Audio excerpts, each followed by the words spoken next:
James Joyce and modernism.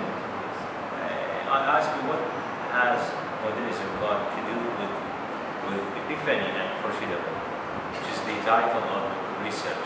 Yes, this two techniques. James Joyce used these techniques because in this century, 19th century, there is a rapid change in literature. They told to use the modernism writing. James Joyce was one of the users that two techniques and its techniques, the foreshadowing technique, and his writing is not using Yeah, so these techniques show modernity in letters, yes. Then one says, so here on the same page, you said, yes, yeah, you said, a portrait of the artist as a young man is a precursor of the modernist novel written in response to the realist style, yeah, which was prevailing in the 19th century. What do you mean by realist style? Realist style is the reality of writing. We use the reality is life and we mention it in the novel, we write in the novel in real ways. There's a character that's modernized by Stephen Davis, is James Joyce himself. He writes the novel himself many years. How about the setting? The setting is the time, days, Dublin, and gone to Belvedere College. Many places they mention really places. James Joyce life. Oh. Yeah, so you think that Joyce is a realist? Yes, realist. He's a realist. Okay, another one.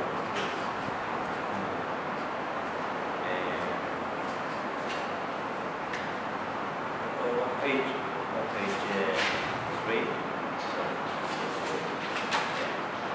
I mean, 2-1.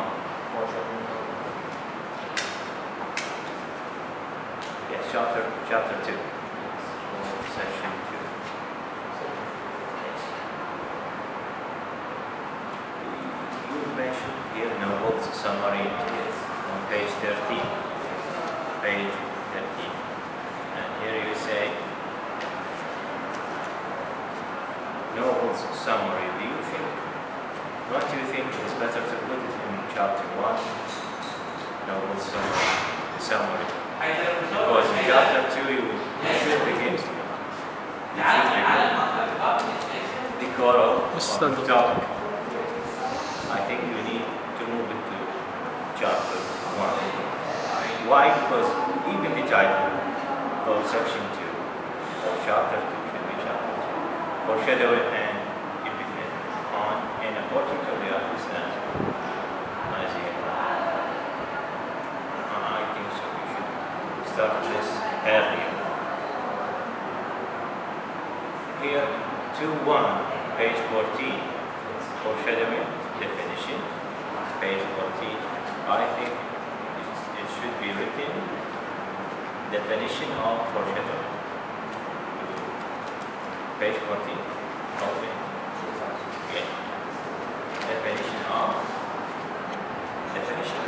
foreshadowing. Definition.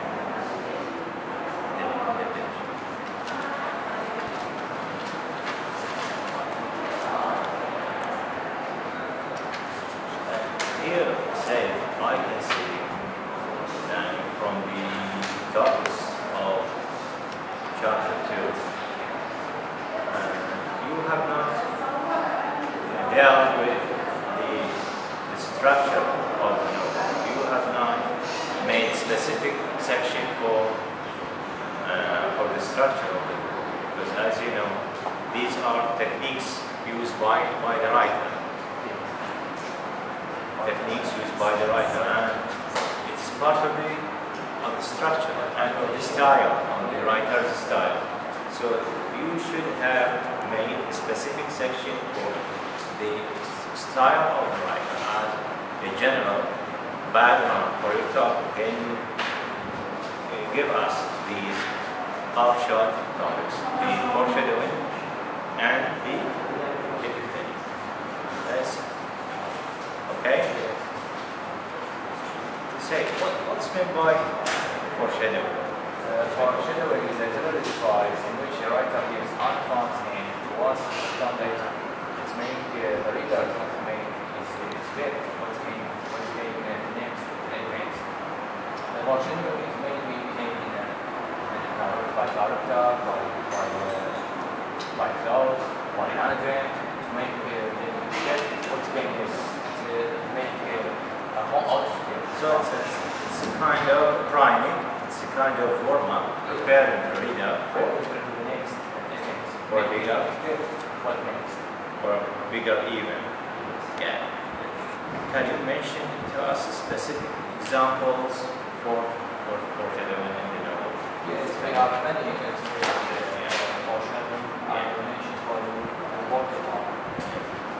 And the big one is Joseph's life and continue for many after that. The event was an ancient was contrast political and behavior. And during the novel, from the beginning of the novel, there was Christmas. Christmas, yes. And his family was gathered together with Christmas. And city of the first year, they allowed them to say to them. You know, there's an argument between the family about the garden of